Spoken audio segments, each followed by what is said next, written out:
Good afternoon, all. Can you hear me? I have the unenviable task of keeping a bunch of hungry people from lunch, right? So I'll try not to take up too much time. What I wanted to do was look at some somewhat non-traditional mechanisms of teaching that could be applicable in the management field as it could be in other fields as well. So here's my agenda for the day. First, talk a little bit about teaching methods, contrasting our current normal teaching methods with what I'm suggesting are alternative mechanisms. Second, since I'm a technology person at heart, really, looking at how we can utilize the variety of technologies that are out there today. There are some concerns. One major issue is how do you grade people, right? If they're sitting far off, how on earth can you grade them? Secondly, the other problem is if there is something physical that you have to deal with, for example, if it's physics or chemistry or something, obviously you can't do that with a remote student. But for many subjects that we teach in management, that's not an issue, right? Because you don't need to manipulate physical objects. So it may not be the panacea for all our problems, but it certainly is an alternative that might be useful in certain circumstances. So it's obviously self-paced learning, and I'm reminded of something. I don't know if you're familiar with the Khan Academy. One or two. Okay, I'll go into that in a bit, but Khan Academy was created by a gentleman named Salman Khan, and he gives this very interesting or humorous anecdote about how he started doing what he's doing, which is he's created a repository of thousands of videos on the net, which we'll look at briefly. But the way he started it, he said, was he lives in California, and he had some cousins in Florida whom he wanted to tutor in mathematics. So he, since they were far off, he created the video and sent it to them on the web and sent them the links. And he said he asked for feedback, and the students, his cousins, actually told him, "We prefer your digital version to your physical version." Okay, it's like we like the digital Salman Khan. This is not the same Salman Khan who comes on Hollywood screens, of course. They said we prefer the digital Salman Khan to the physical Salman Khan, and he was baffled because he thought, why are my cousins being so rude to me? Then he finally realized when he is teaching them, he gets impatient if somebody doesn't get the answer quickly, right? But if they can do it at their own pace, all of a sudden their anxiety goes away because they can review it 2-3 times, etc. So you see what I'm saying? There are some benefits to the self-paced activity. Now, what do you need to use these things? You need high-capacity networks. That is a necessity. Without, high bandwidth, maybe megabyte networks, it's really difficult to watch these things. You may have seen this in your YouTube forays where you have to sit there and wait for the thing to stop buffering. But what's also interesting is that the government here is trying very hard to create high bandwidth availability for universities. But in some sense, that may not even be necessary because the delivery mechanism is now becoming a mobile device. Right? And if you have a cell phone, I have a cell phone with just a 2G data connection. Slow, it costs me 98 rupees a month for 2 gigabytes of data. That's good enough. That's not very expensive. And I'm finding that a large number of our students these days have smartphones. Right? They have Android phones, or in some cases Apple phones or something. And others have MP3 players. They have iPods. Right? If you have an iPod, obviously you can't do the video stuff generally, but you can get the audio. So the delivery mechanism all of a sudden is becoming widely available. You can buy a smartphone these days for about, 6,000-7,000 rupees. And many students can afford that. So the question of the digital divide to some extent is going away, right? Because we've been hearing a lot over time about how there are haves and have-nots. But since the explosion in cellular telephony and smartphones has happened, that's kind of going away. The other part of it is on the supply side. It's incredibly easy these days to create content. I'll show you some content that I created yesterday. It was really easy. Okay? Again, you can do it with your cell phone. And there's considerable content already on the web. One other point is that, let me ask you this other question. How many of you listen to podcasts? You do? Okay, well, what podcast do you listen to? I listen to BBC podcasts. BBC, okay. Download them. Right. On what device do you listen? On my laptop. On your laptop, okay. And how about you? Same. BBC? Okay. Website. Sorry? BBC website. Right, right. There are many, many podcasts available. And I'm personally a big consumer of podcasts. I don't listen to BBC per se. I listen to The Economist, for example. And I used to live in California for many years. There was a radio station there that I listened to. A great thing about a podcast is that you can listen to it while you're doing something else. But I usually listen to it when I'm exercising, walking. That's what I do. I don't do anything more strenuous. But it's great to listen to something while you're walking. You can also listen to it in your car. I can just plug my phone into my car stereo and, while you're driving. It may not be advisable all the time because you get a little distracted. But audio is good. The problem, if you will, with audio is that you're not paying full attention to it. You can daydream a bit, and you suddenly realize, I didn't listen to, the last 2 minutes of it. With video, you can't do that. You will pay attention. That's good and bad, because you've got lots of lousy video. But I found that there is a qualitative difference between looking at video and looking at or listening to audio. Both are complementary in some sense.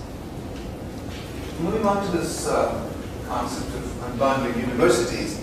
See, in general, we've had universities and colleges offering three things to students. One, obviously, is they try to teach them stuff, right? So there is learning, obviously, the professors teach stuff. Second is, you get a piece of paper at the end of the day saying you learned stuff, right? Which is important for employers and so forth. And the third is serendipity. You go to university, you meet some people, you become fast friends with them, and then maybe you then go off and do a startup with them. This happens all the time in California, for example. A lot of people actually go to Stanford, not necessarily for what Stanford can teach them, but because they may manage to put together a startup. There's a lot of venture capital available, etc. So that serendipity is also an important factor, right? So these are the three things, if you will, in my opinion, that a university does, these three things. Can you break them apart? Can you say, we as a university or other creator of knowledge only do learning? It turns out it's possible. The Khan Academy example that I was talking about earlier, that's what they do. They just teach you stuff. Second, certification. Is certification important? Obviously it is. Now, what we have seen so far in the electronic and web-based learning activity is primarily learning. The first aspect, there's material out there. There's enormous amounts of content out there. Over the last maybe 2 or 3 months, there has been a move towards certification. Okay, and the first people to do this were two guys. One is a guy named Peter Norgay, and I think the other fellow's name is Sebastian Thrun. Sebastian Thrun was a professor of computer science at Stanford, and he had this course on artificial intelligence, which had 175 people enrolled at Stanford physically. They were sitting in this classroom. He opened it up on the web, and 150,000 people signed up for it, all over the world. Huge number of people signed up for it. And I don't quite know how they handled the grading of that course, but 23,000 people graduated, and they got a Stanford certificate. Smelling something burning. Is that it? Okay. So 23,000 people got a certificate from Stanford. You are sitting in, I don't know, Beijing or Bangalore and you have managed to get a certificate for each type. But of course, a certificate for one course is not all that useful. But the idea that distance education could lead to a certificate has now started gaining some momentum. This is the first example that I know of. The second example is a whole program at MIT called MIT-X, which is run by a fellow I used to work with called Anand, some of my graduate students. He now has a program at MIT-X, which is a certificate granting mechanism. Right? You take a bunch of courses at MIT-X, which includes MIT courses. I think they've just started the first course on digital design, engineering design, digital circuit design. But they're collaborating with Harvard, so together they're going to offer these certificates. Now, the question is this certificate of value? Will employers see this as valuable? Obviously, it's not going to be viewed as valuable as having actually gone through a 3-year, 4-year, whatever degree program at a university. But, so the second part is now becoming a little bit more viable, is what I'm trying to point out. And the third part, networking. How do you meet people, right? Serendipity. So that, you engage with them. The whole, old boy, old girl network, how do you create that? That is a tough one. Because these networks are usually kind of random, right? You may meet somebody and for some reason you get it off with them, God knows why, but we can't explain. So they're now trying to create sort of alumni networks, an MIT-X alumni network, strictly on the web, like Facebook or something. And they're hoping that that will sort of help. And they found, Sebastian Thrun, in fact, talks about the story where he said, he found that, the course had not been very difficult. After a while, he found that the students were helping each other, tutoring each other. Right? Somebody in Turkey, for example, understood, he was a good student. He started doing private tutoring of other students who didn't quite get it. Right? So they created a sort of ad hoc social network for that. So the point here is that universities are, now we look at the traditional university, the various things that they offer are now beginning to appear online as well, to a lesser or greater extent. Virtual universities, so Khan is the first one that I mentioned briefly. We'll go to Khan Academy's website and take a look at it. But he's got several thousand videos on innumerable subjects, ranging from elementary arithmetic. So, students from middle school who are learning addition can go there and see a video. Okay, and then you can move up that scale. Then there are videos on basic calculus or basic astronomy, and then there are videos, for example, on what is the difference between a capital account and a current account? Okay, what does marketing mean? Things like that. And every day, new videos are being added. I think he's got 3,200 videos now, completely free, absolutely free of charge. In fact, it's useful for some of us to just brush up on some of the concepts that we're not quite clear on, right? And it's just there on the web. Second, MIT-X that I mentioned already. Now, any of you familiar with OCW, Open Courseware from MIT? You are, okay, you are. Well, Open Courseware is a very laudable thing. What they did is they said a few years ago, we're going to put the entire content of every one of our courses on the web, not in video, but as text. For example, here is our course schedule, the syllabus, the cases we will use, etc. And it's all out there. Now, I've used that. I've looked at it and said, this is great. Now I can steal some ideas from MIT for my own courses. But actually, it didn't turn out to be that useful. The professor tells you, what the cases are going to be, and tells you what the exercises are going to be, and so on. It's nice, but it's actually not all that useful, quite honestly. Okay, so I think compared to that, MIT-X is far more useful. Udacity. I mentioned Sebastian Thrun, right? The professor at Stanford. He's also at Google. He's a VP at Google.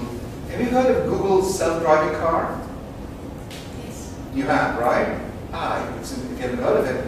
They've invented a car that will navigate by itself. Okay? It was based on a challenge by the Department of Defense. And this can, you can drive around, it's driving around California by itself. Paris. In Paris, you saw it? Okay. Okay. Amazing stuff. So he's in charge of that as well. So he said, well, I'm not busy enough with all this. I'll create a university called Udacity. So he's left a tenure track job at Stanford. He started this called Udacity. Minerva is another university that's just been started. I think in April, I think they got about $15 million in venture capital funding. And they're planning to offer, their idea is to become an elite online university. They're saying we want to be at the same level as some of the best known universities in the world, but we're going to be totally online. So we'll look at some of their websites time permitting. Okay, so this is happening right now. Okay, and you could use their materials as supplementary to whatever you're teaching. Right? You can tell your students, okay, go, read or watch this video from Khan Academy, etc. So I mentioned TED a couple of times. TED, for those of you who are not familiar with it, TED stands for Technology, Entertainment, and Design, I think. And it's something that was started in California. And they have events, all over the place. Periodically, they come to India. There was one in my store in 2009.